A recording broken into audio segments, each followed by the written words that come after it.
En 1806 y en 1807 la ciudad de Buenos Aires sufrió sendas invasiones por parte de las fuerzas británicas, las que han pasado a la historia con el nombre de las invasiones inglesas, que cabe aclarar no fueron las únicas en nuestra historia.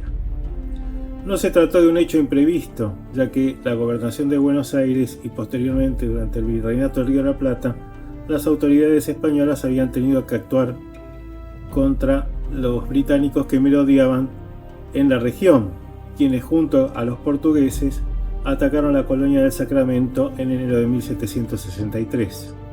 Pero fracasaron en el intento y en esa ocasión las fuerzas del gobernador Ceballos obtuvieron la victoria. Las autoridades españolas también tuvieron que desalojar a los británicos de las Islas Malvinas, las que ocuparon en 1765. Las autoridades españolas de Buenos Aires temían que los británicos desembarcaran en la Patagonia, por entonces desértica, por lo que intentaron avanzar hacia el sur con el propósito de llegar al Río Negro y llevar a cabo estudios para fundar establecimientos en la costa patagónica para defenderla de la política expansionista británica. Como bien narra el historiador Tulio de Perindongui, son las dos incursiones llevadas a cabo por las fuerzas británicas en 1806 y 1807 las que introducen bruscamente el Río de la Plata en el conflicto mundial, el conflicto que el Reino Unido mantenía con la Francia imperial y sus aliados. El 21 de octubre de 1805 tuvo lugar la batalla de Trafalgar, en la que la Marina británica se impuso sobre las flotas de Francia y España, ocasionándole a la segunda una pérdida de control de las provincias americanas, además de debilitar su poder comercial y militar. Las comunicaciones entre América y España quedaron de esa manera expuestas al ataque de los británicos y el Reino Unido ya no estaba forzado a mantener sus principales fuerzas en las costas europeas, lo que le permitió aventurarse en otros territorios pertenecientes a los aliados de Napoleón Bonaparte. La Marina Real despachó una flota a África del Sur para apoderarse de la ciudad del Cabo, que pertenecía a los aliados holandeses de Napoleón. Mediante un ardid atrajeron al puerto de esa ciudad a un barco francés cargado de prisioneros de guerra británicos, por lo que sumaron más hombres al contingente militar, habida cuenta de que la operación en el sur de África fue rápida y sencilla. Sin embargo, se vieron afectados por la escasez de víveres, y en función de ello, el comodoro Sir John Popham decidió dirigirse a las costas de América del Sur para abastecerse de harina y de otros víveres. Popham convenció al comandante de las fuerzas terrestres de Ciudad del Cabo de que le facilitara el 71 Regimiento de Infantería, alguno de artillería y dragones desmontados para emprender su aventura americana. Al llegar a la isla de Santa Elena, sumó a más hombres y se lanzó al Río de la Plata. En la América española había una escasez de fuerzas de defensa, unos 2.000 hombres para custodiar unos 1.000 millones de kilómetros cuadrados. El virrey, el marqués de Sobremonte, estaba alertado de una amenaza británica a su territorio, pero esperaba la invasión en Montevideo. Por su parte, los británicos sabían que desde Buenos Aires partía la plata y el oro de Perú hacia la metrópoli. El 26 de junio de 1806, las fuerzas británicas al mando del brigadier general William Carp Beresford desembarcaron en Quilmes. El virrey improvisó una resistencia con blandengues y milicianos urbanos, pero las fuerzas resultaron escasas e ineficaces. La línea de resistencia establecida en el riachuelo se quiebra y Beresford ingresa a Buenos Aires. El virrey se había ido con buena parte de los fondos públicos y se estableció en Luján a la espera de refuerzos. Las corporaciones urbanas prestan rápida adhesión al nuevo orden y le piden al virrey que entregue los fondos públicos a los británicos a los efectos de salvaguardar sus bienes privados, ya que Beresford había amenazado con que les confiscaría sus fortunas.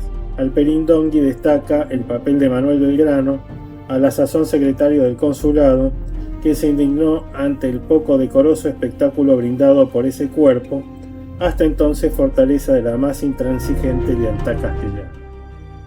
Pronto, la aparente adhesión de los residentes creó en el invasor una sensación de seguridad. Belfort aseguró la propiedad privada, mantuvo a los magistrados en sus cargos, confirmó que los esclavos se debían a sus amos y el 4 de agosto implantó el libre comercio con bajas tasas aduaneras. Debe recordarse que por más que Belfort solicitó obediencia al rey Jorge III, la invasión de Buenos Aires fue una iniciativa personal que hasta ese momento no contaba con la anuencia de la corona británica. Mientras tanto, la resistencia se encontraba operando para doblegar al invasor, encabezado por el alcalde Martín de Álzaga, quien puso a disposición de ese objetivo su fortuna personal. Se rodeó también de otros conspiradores como Anselmo Sáenz Valiente y Juan Martín de Pueyrredón, poderosos comerciantes como él. Sin embargo, la organización contra los invasores estuvo a cargo del capitán francés Liniers, quien se encontraba al servicio de España desde 1775 y en noviembre de 1776 se embarcó en Cádiz en la expedición comandada por Pedro de Ceballos. Participó en la toma de la isla portuguesa de Santa Catarina y en la rendición de la colonia del Sacramento el 5 de junio de 1777. En agosto de 1778, Liniers se encontraba nuevamente en Cádiz y entre 1779 y 1782 participó en la guerra contra Inglaterra. En 1788 fue destinado nuevamente al Río de la Plata, al apostadero de Montevideo, a donde arribó en diciembre de ese año. Al momento de la invasión era comandante de puerto en Ensenada y gran conocedor del Río de la Plata por haberlo navegado por unos 20 años. Se trasladó a Colonia y de ahí a Montevideo para organizar la Reconquista. Luego de convencer al gobernador militar español de que le confiara tropas con experiencia que habían sido previamente enviadas a esa ciudad por el virrey, el 3 de agosto se embarcó en Colonia con 550 soldados y 450 milicianos. El 10 de agosto, tras la toma de los corrales de Miserere y del Retiro, las fuerzas de Liniers controlaban los accesos de la ciudad por el oeste y por el norte. Los temporales de invierno mantenían a los buques británicos inmovilizados en el Río de la Plata y las lluvias y el barro anegaban las calles de Buenos Aires, en las cuales se combatía el día 12 contra los invasores, los que también eran atacados desde los techos de las casas con piedras y tizones ardientes, provocándoles bajas considerables. Ese mismo día de 1806, Belfort capituló, mientras que una multitud rodeaba el fuerte de Buenos Aires. La bandera de España volvió a ser izada en el fuerte. El virrey Sobremonte fue la primera víctima tras la conquista o la reconquista, y el héroe fue Santiago de Liniers, a quien se le encarga en ese momento el comando de las tropas, porque la ciudad comienza a preparar su defensa ante otra probable invasión británica. Y así fue, en 1807, en 1833, en 1845 y en 1982, luego de la recuperación de los archipiélagos del Atlántico Sur por las Fuerzas Armadas Argentinas. El Reino Unido siempre ha sido un enemigo de España y de la Argentina, y lo seguirá siendo como lo demuestra cotidianamente. Como he dicho otras veces, la guerra no terminó el 14 de junio de 1982, porque los británicos han continuado la guerra, avanzando sobre nuestro mar territorial, ambicionando nuestro sector antártico, otorgando ilegalmente licencias de pesca y derecho a explotar el petróleo, como se lo han concedido a la empresa israelí Navitas Petroleum.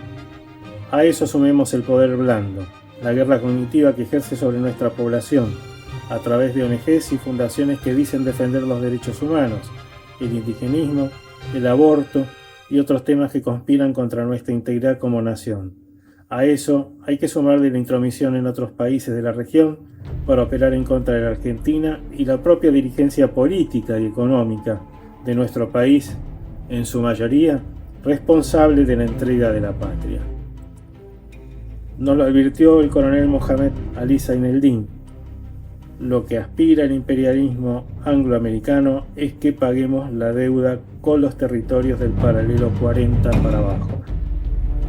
Aún estamos a tiempo de revertir esta situación.